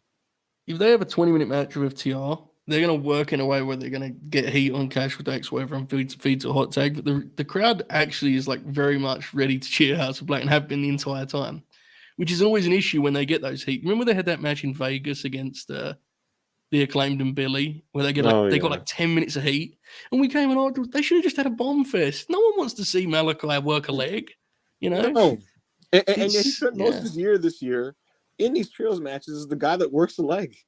Who asked for this? It should be Road Warriors, bro. That's what it should be, you know. Yeah. High Spot Road Warriors. You know what was really funny about the tag match? Now that I'm thinking about it, because the crowd is so into House of Black and they're chanting House of Black. Malachi tags in, and he does this kind of body language and pacing around the ring when he's like facing off with Christopher Daniels to basically say, "This is a dream matchup." React. Because like he tags in and it's like, oh shit, it's Christopher Daniels and Malachi Black. You've always wanted this, and you know he looks like he's about to lock up, and he kind of takes a step back because he could hear the crowd kind of bubbling a little bit, right? And I'm like, fair play, they are rumbling a bit, and so he steps back to let them kind of take it in. But I'm like, why is this a moment? Like, why is it's just Daniels and Malachi? I don't know, bro. He's a fallen angel, man. I don't know. I was like, there's people in this crowd that like are just like, oh man. Yeah. When Malachi and Daniels lock up, hilarious. But yeah. Yeah, man. Nothing too offensive like this. Anyway, what we're about to get into. Abaddon. It's not Halloween, but Abaddon has a match on television against Kiera Hogan, and the match kind of happened. It wasn't particularly great. And then they did an angle with Julia Hart. The lights went off. Julia Hart appeared in the ring, and they kind of stared at each other. Abaddon done this thing where she like when she twisted her neck around like come on, man. This I'm going to get ahead of this and say now this affected you more than it did, and I couldn't when I returned what on. What is going on, man? Well, they're spooky, bro. What do you want?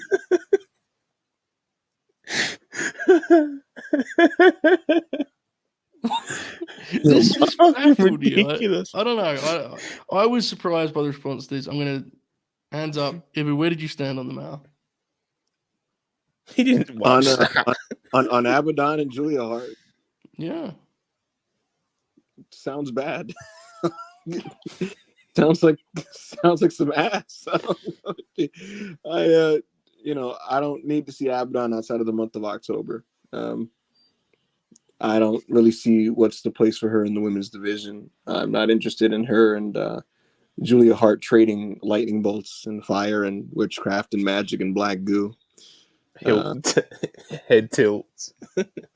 Have you guys noticed there's a concerning amount of I feel like every day I'm on social media and a new woman from AEW's division is doing some weird video photo shoot, half naked, engulfed in this black goo. I don't know what's going on here. Is this like a weird initiate? Is the Illuminati? What's going on? Are you guys seeing what I'm talking about? Every day there's a new woman doing this photo shoot where they're stretching the goo like it's Play-Doh and fucking putting it on their face and shit. And I'm like, what's going? Who's the sky blue one's the most recent one. Yeah, she did it. Julia did it. They're doing these weird goo photo shoots. I don't know what's going on. Yeah, it's black goo. I'm not making this up. There has been a few. Yeah. And then I see these on my feed, and there's one guy who's like, "Oh yeah." I'm like, "What's wrong with you? This is it's like mud." Yeah, Julia did one. Sky Blue did one. They're spooky though. Put your phone on the screen. Please put your phone on the screen. Just put one so no, I will not be doing that. The same editor / photographer doing stuff with who else is who is that? That is shit, what's her name, bro? Lady Grey. Is that her name? Used to be Lady Grey, yeah, and Lady Frost. So Jizzle said only goo. I don't know what's going on over there. What's going on, bro? Speaking of Sky Blue, you got very passionate and angry about her tits out promo that she got on Tony Storm. I mean, look, at the end of the day, she's just doing what she's told, and this is the line that she said to get the reaction, and it got the reaction. People were like, "Oh," and then Twitter was like, "Oh, whoa, she went, holy shit!" Like, "Oh my god," you know. But I just couldn't help but cringe. It just felt like some pervy producer, like, and then you say, um, uh, here my tits out, you know, and then you wink at the camera, you know. She does this like she does the most robotic, like, this is when I wink, or she's like, that's why I'm gonna have my chin up, my tits out, and then I'll put my foot up your ass. Ding, wink, and I'm like, nice, nice, Sky Blue. It's just taking quite the turn. This has, I gotta say. It's just, I don't, like, what is this? Like, what? Like, Tony Storm in the build was like, only thing people care about is your bottom. I co-signed this, by the way, from Zoe. Yeah, that was deeply uncomfortable. Listening. Does anybody remember they were going to build a feud between Ty Conti and Britt Baker around ass, and then Twitter was like, this is stupid, and then they stopped. Does anybody have any recollection of Yes, I do. Yeah. I can't remember them stopping. I just thought they did that for the feud. No, they stopped. They were like, all right, because we were like, what is this, you know? And then here, like, Tony Storm was just like, only thing people care about is your ass, and she's like, no, I have boobs too. And it's like, oh shit, that changed the game, guys. That changed the game. Dynamite Wednesday, we're gonna find out who's the better. Well, they didn't talk about wrestling, so it's I don't know, but nevertheless, I'm thinking about this probably a bit too deeply, but it was pretty cringe to me. It's just a case of young wrestlers just being instructed to do things by producers rather than finding their own unique voice. Because I have no clue who Sky Blue is. You know what I mean? I think she was created in a laboratory. But because like who is, it's not just her for, like, I'm not target, it's like all these young wrestlers, bro, they don't know who they are. They just go out, they say these fucking lines with these producers or writers, and none of them believe a thing they fucking say. They're written by these guys who are like, oh, that'll knock them dead, you know. Austin Theory is like, oh man, Kevin Owens, Kevin Owens is that bullshit he said a couple weeks ago. Like, none of these people are real. None of them are real people. Who are they? Go to the Indies. Find yourself. God damn it. Anyway, SmackDown. Randy Orton is signed for SmackDown. Nick Aldis got what he wanted. Adam Pearce was also there on SmackDown to try and also convince him to sign for Raw. But like I just said, he decided to go with Nick Aldis and SmackDown. And it was big celebrations for Randy Orton and Nick Aldis, but Randy Orton doing what Randy Orton does best. He is, of course, the Viper, and he hit Nick Aldis with an RKO to close the show. His finger beauty, wasn't it, Joe Hall? But it was. I don't know if it had enough goo, but it was. It was a great angle. Yeah, it was tremendous, and there is something really weird about watching Scrap Daddy Adam Pearce and Nick Aldis fight for the signature of Randy Orton on fucking Fox SmackDown, and it looks like a toy set, and they're out there, these two NWA World Champions battling. It's surreal. It's weird. And it ruled. The LA Knight save was like, now you're just having fun. You know, I mean, at that point, you're playing with house money. You know, I mean, it is what it is. Beautiful. I loved it. Great angle. Always funny when they pretend the brand split is important. And Randy Orton is in hilarious shape, as we have stressed on every show since he came back. He seemed to be in better shape on SmackDown. Yeah, hilarious. Which I found to be incredible. The lighting was doing it for him, I guess, you know. Yeah, that's why he signed, bro. You know. Pop me, I mean, he came out in like trousers and kind of like this sleeveless hoodie. And as soon as the crowd started popping for him, that hoodie came clean off. You know, I like the way he's getting that big. Have you noticed how much more of a pop he's getting for the pose he hits in the corner? Yeah. He's like building to it like it's his own move now. It's very good. It's very good. It's very, very good. He is very good. The Viper strikes. Ibu, what did you think? I got embarrassingly excited about this. like embarrassingly. Like he walks in, they're cheering him, and he's like, yeah. He just takes his jacket off and shit 'cause he's so fired up. He's like red as a tomato, you know. And I'm sure Joe didn't catch this, but throughout the night there were like all this backstage bits that were so funny, because like I forgot who asked him. It might have been Pierce. He's like, you're gonna offer him a deal? And he's like, oh, I am. An exclusive contract to SmackDown. And like, and Pierce is just like, you son of a bitch. You're like, oh, you motherfucker. And he's just kind of like, I'm willing to offer the bloodline up for Randy Orton. And I'm watching my brother Joe, and he goes, you know, why are you offering? You don't need to trade the bloodline. He's a free agent. Like, he's looking at this like it was like NBA, you know. And I'm like, well, maybe what he means is that the bloodline will be upset at the acquisition of Randy and will be maybe requesting to be dealt themselves, and he is fine with this, and he will acquire Randy regardless. Nevertheless, I actually like this kind of kayfabe inter-company sports thing that they do with this. To be honest, I actually like when they do, like, they pursue like free agents within the promotion. On every level, this was pretty exciting.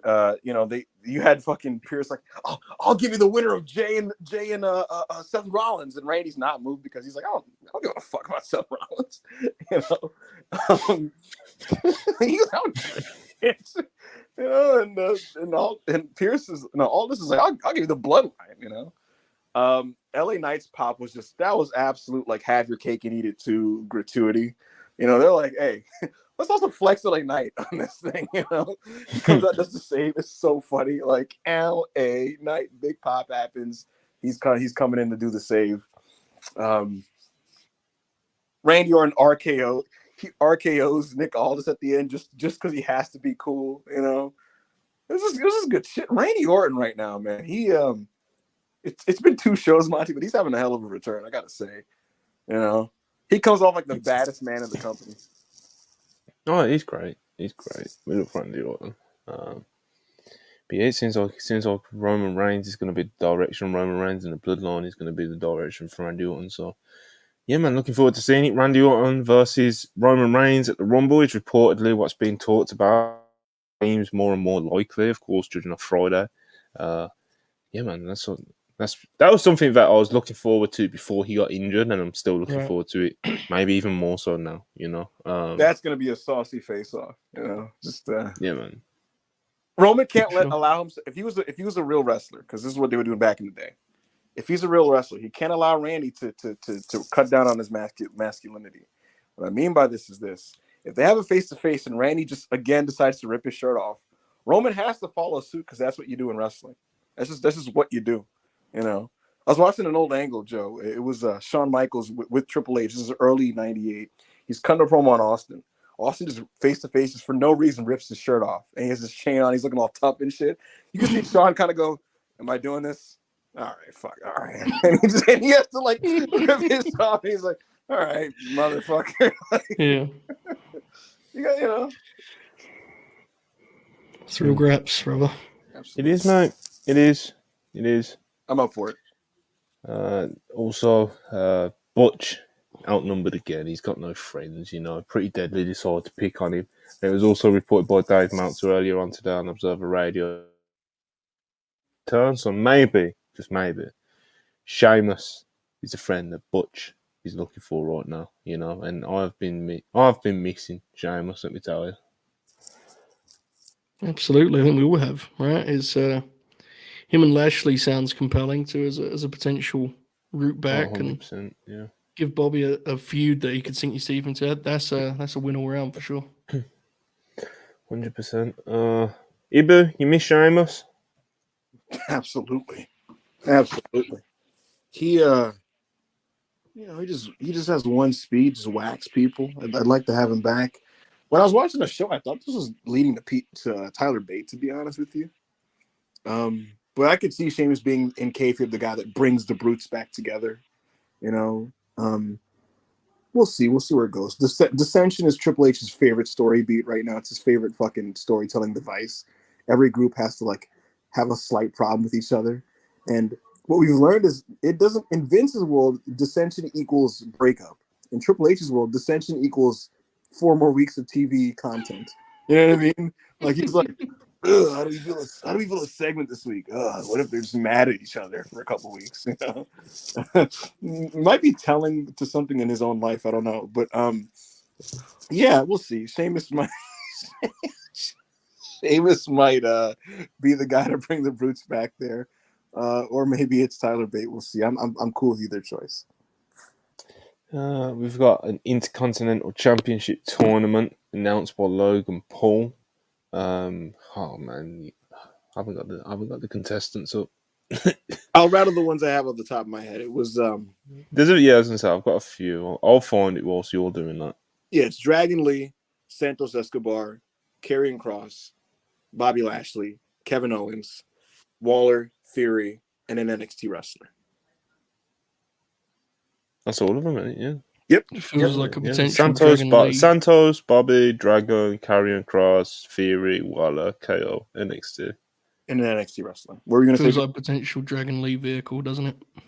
I'd love that. I would absolutely love that. I think that'd be great. Because I feel like if you're doing Owens and Logan, you don't need to do a tournament to get there. You know, No, you don't. That's a feud. Yeah, you do a tournament for somebody that you need to up in a month to get to Logan Paul. That's how these things work. So, plus Kevin Owens, and he hurt his hand in a match at Waller on the show, which, by the way, was like a sneakily interesting wrestling match because it was just built around like, what if Kevin Owens had a broken hand? How does he work with that? And he was like doing one-handed stunners and swantons and things like that. It was pretty cool. But yeah, him hurting the hand is an antenna raise for me, in my opinion. I don't know how Bobby gets eliminated from this thing. Maybe Sheamus plays a part in that in some respect. But yeah, Dragon Lee, if he is going to advance, Joe, he's going to have to overcome a really tough first-round matchup because his first-round matchup is against Santos Escobar, the man who fell him at Survivor Series. We discussed last week that they would probably have a more expansive TV rematch. I think this is the place where it happens. Now, the SmackDown are going to have a rematch. I think they have the stage here to have an even better, maybe 16-minute TV match in them. And I wouldn't be opposed to Santos losing here, depending on how they do it. You can maybe do some type of schoolboy gimmick pin or something like that, which is still a wrestling move. And then maybe that's a catalyst for Santos enlisting in the help of, the two guys that he's supposed to be paired with, Garza and Carrillo. So, yeah, man, it should be a good little tournament. Be a good time. Yeah, this was quite unfortunate. Kairi Sane versus Bianca Belair. Of course, it was Kairi's first singles match back in WWE, and yeah, it just did not work. Especially at the start. The start was really rough, man. They were just not on the same page. Bianca was quite clearly getting kind of frustrated with her. Kairi kind of just looked lost out there. And from two wrestlers as good as we know Bianca and Kairi can be, this was quite something. Like, Ibu can vouch as well. Like, I had certain concerns about like Bianca's chemistry with certain people and it being Kairi's first singles match back in WWE. But even with thinking it may have some problems, I didn't think it would quite turn out like this. This was quite brutal, wasn't it, Joe? it was. It wasn't an issue of goo or Abaddon and their head till. It was an issue of this thing was just bad. I couldn't believe it. I woke up to messages about this and kind of, we all get a little bit reactionary when we're watching the graphs, right? So I was like, I'm sure it'll be fine. This actually fell apart. Now, when I'm being dramatic here to be silly, but it isn't a big deal. It's a match on TV that didn't go as planned. It happens. But it must be said, it was quite remarkable how dramatically it did fall apart. They look like they were wrestling different matches altogether. They were in different countries, time zones, worlds even. It was wild. Bianca's had a couple matches before where you can tell she struggled with chemistry. But those talents, with respect, have not been of Kairi Sane's caliber, broadly speaking, right? So this was surprising. This match was quite bad, unfortunately. I thought that, when I was watching this match, I didn't think I was seeing two bad wrestlers stinking it up. I thought I was watching two good wrestlers, like you said, on completely different time zones, in a way where literally nothing was clicking. Early on, Bianca is trying to bump her and hit the ropes, and Kairi's not getting up fast enough, and Bianca's growing impatient with this. She gets mad. She starts screaming at her to get up, and she's body slamming her. Later in the match, she no-sells a chop block. and just kind of shoves Kairi when Kairi's trying to get her into the corner. It looked like they were trying to have two different matches. I don't know what happened here with that, but they weren't on the same page, and it led to a bit of a disaster. Booking and storyline wise, it appears that what they're going with is Bayley's fucking things up for them, and that's why they're gonna excommunicate her. Cool, I guess. We'll see how long it takes for Triple H to blow that one off. Mm-hmm. Knowing him, it'll be maybe 17 months. But yeah, as the match, which is the bigger concern, what I would say is that I'm not like panicking in terms of like the work being a mess. I do think that after a house show loop or two, they'll have a better rematch. But this match was just bad. It was just bad. Yeah, like Joe mentioned, a lot of people being very reactionary to it and stuff. A lot of people are super dramatic. Like Bianca's this now, she's this bad of a worker. Right. She's this, she sandbags, she does this, she does that. Like, no, come on, grow up. Kairi Sane's not good. She's never good. These Japanese wrestlers are never good. I'm seeing all that sort of bullshit. It's like, come on, man, grow up. You know, like it's nothing to panic about or think either of them are terrible wrestlers now. Rough day at the office, Ibu. You know, we all have them. I was gonna say making a sweeping like ruling on these people as performers because of this is a bit much. I think some of the Joshi wrestling fans are a bit of like they're kind of like victory lapping because they're of the belief that Kairi's just been bad since coming back to Stardom, and I can't speak. I haven't watched as closely as them. What I've seen of her was quite good, to be completely honest with you. But you know, like when I see that take, I'm like, I like what I saw. You know? But again, I didn't watch as closely as them. All I know is that the jury is out. I guess we'll see how this thing goes, but. Yeah, it was a bad night at the office, and I think that's where it starts and ends, to be honest, for now. You know, if we get more sample size that is continually unencouraging, then we will change. But as of right now, I'm not ready to, you know, call the demise of Bianca Belair or Kairi Sane. Yeah, I'm not willing to go anywhere near that myself either, to be honest. But guys, please like and subscribe if you haven't already. Keep the super chats coming. We're going to get to those very, very shortly as we finishing up here. We've got a few minutes left. I want to talk about the WrestlePurists Awards. We've got the nominees, Joe Hulbert and Ibo. I'm sure you've seen on Twitter. You know, there's been discourse, there's been people disagreeing, there's been people agreeing, there's been people telling us. People have been engaging with it. I'm very, very. Yeah, people have been letting everyone know who they've been voting for. There's been quite a few of like quote tweets and stuff like that we've been getting. And so far, I think we have got quite a lot of votes already so far. We're at, we've had already 2,000 separate voters already. So it's going pretty well. Of course, voting's only been open for about 12 hours or something. Between us here, brother, you don't got to reveal it to the audience, but does it tell you where things are standing right now in terms of where the brokers are? Yes. Oh, that's gonna be a good post-show conversation. Okay. That's gonna be good. How funny are these results? Okay, so just let me do this. Let me write this down for the people. Okay, so just to be clear with everyone, nominees were decided by the tweets that we've been doing over the past week, where I would just simply tweet out to our Twitter audience, who do you think is X of the year? So wrestler of the year, rookie of the year, promo of the year, blah, blah, blah, blah, blah. Then, of course, all these tweets would get like hundreds of replies, quote tweets and stuff. And then me, being the sad bastard that I am, over the weekend, I'll go through all these tweets and I'll tally them up and who got the most suggestions of who should get nominated. I'll work out who the nominated people should be. And then it was revealed earlier on today. And that's how we got to the list of nominees that we got. I got owned by my own platform because I think Sami Zayn and Kevin Owens versus the Usos is probably my favourite match of the year. It didn't make the nominee list. That was a bit of a tragedy. So I got owned by my own platform. It's a cold world. It's a cold world out there. So that's how the nominees are worked out. Voting is now available on our website. You don't have to sign up or any of that like confusing stuff or any of that just like tedious stuff like that. You can just go straight onto the link that is attached in the live chat right now, and you can vote. So I expect all of you guys who are watching this right now to go cast your votes for WrestlePurists. The WrestlePurists Awards 2023. Last year, I think we had just over 4,000 fan votes, and I think we had like over 50 wrestlers vote, and I think we had like over 75 to 100 media members voting. around those sort of numbers. Especially after the first day so far, getting already 2,000 fan votes. I think we're definitely going to have a bigger year this year.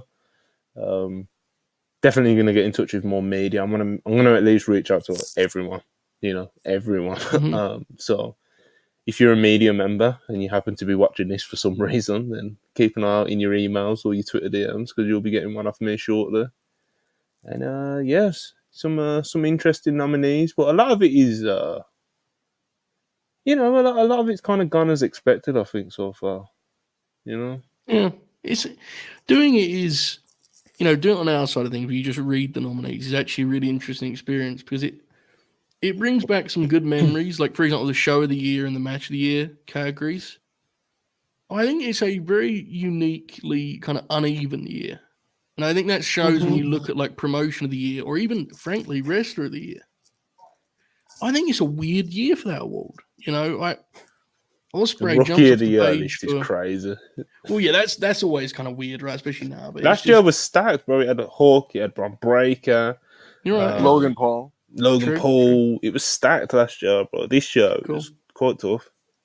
Yeah, I don't know. It's just it was interesting. Like going through it, I was like, there's a lot of stuff I liked this year, but there's been a lot of creative that I think has hindered different products and different promotions. Yeah. So, There's You do quick thoughts on the awards.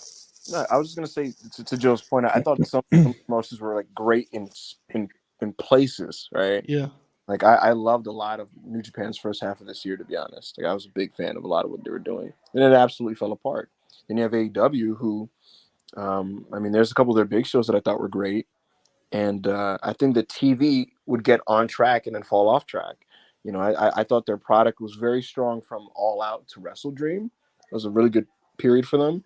I thought that their TV product was strong at the very beginning of the year, to Revolution, Then there's other parts of the year where I thought the creative was an absolute mess, and so it's kind of tough. That's kind of how I see that. But very interesting awards. We'll see how things shake out. Yeah, man. I guess I might do some honorable mentions this year. I might reveal some honorable mentions because even just in getting the nominees, there was a couple of surprises, which of course the audience won't know about because they're not going to go through all those hundreds and hundreds of tweets like I did over the weekend. But yeah, man. Anyway, some super chats and we're going to get out of here. Like I said, please like, subscribe. Last chance to get any super chats in. $5 from Chi-Town Spurs, appreciated. Danielson versus Kingston, getting it done in a dimly lit arena with 2,000 people on a cold, rainy evening. Erie, Pennsylvania. Doesn't get much better, folks. It does not. Love it. Chi-Town again. I totally get what Ibu was saying. This wasn't cinema, it was Shakespeare. Absolutely. Beautiful match. Caden Lee, 199, appreciate you. Gonna be real, the goo is hot. Oh, come on, bro. See what I mean? Like, come on, Caden. Get it together. Suggest 199. All-Star Grand Queendom for show of the year. Amazing show. Probably my top 3, to be honest. Genuinely, yeah, it might be in my top 3, to be honest. I haven't revealed who I'm voting for yet because I'm not sure I'm 100% convinced. Yeah, I need to think about it a bit more. I just blotted mine out there and didn't even think about it. God bless. God bless. Yeah. Mazfan84, 199, appreciate it. Can we get WrestlePurists review of the Iron Claw when it comes out? It comes out in like January or February over here, doesn't it? Yeah, February, yeah. I'll do something about the Iron Claw when it happens. Yeah, definitely. It's a while away from me. I can imagine. Yeah. I might try and watch it like by other means before then. Because I'm invested, brother. I will say, on a much less interesting note, this month's Grin Grap play is in fact the Von Erichs. So I listened to that in real time play out, Joe. That creative decision, that was interesting. Mm-hmm. I was so excited. I'm like, oh man, Joe maybe could watch like Steve Austin or this guy or that guy. And then like he was like, nah, man, what about WCCW? And I was like, fair play. Yeah, good shit, brother. I'm not against it. No, yeah, man. I think that does us for the evening, folks. Because Raw has already commenced. You know what I mean? I believe Drew McIntyre versus Sami Zayn's about to open. Oh, so I saw someone say it in a low chat. I don't know if it was a scoop or whatever. Wait, before we get off, Joe, what should happen with Jay versus Seth? What will happen? Jey Uso should win with a super kick in the first minute of the match. What will happen is Seth freaking Rollins win a babyface match and they'll shake hands afterwards. Right. Merry Christmas and good night, everybody. Absolutely. Like and subscribe. Appreciate all the super chats. And hopefully Ibu and Rob will be celebrating Jey Uso's world title win on the review tomorrow. If Jay wins, Joe has to join us from the review. Oh, I think it will. Yeah. Anyway, catch you guys tomorrow. Peace.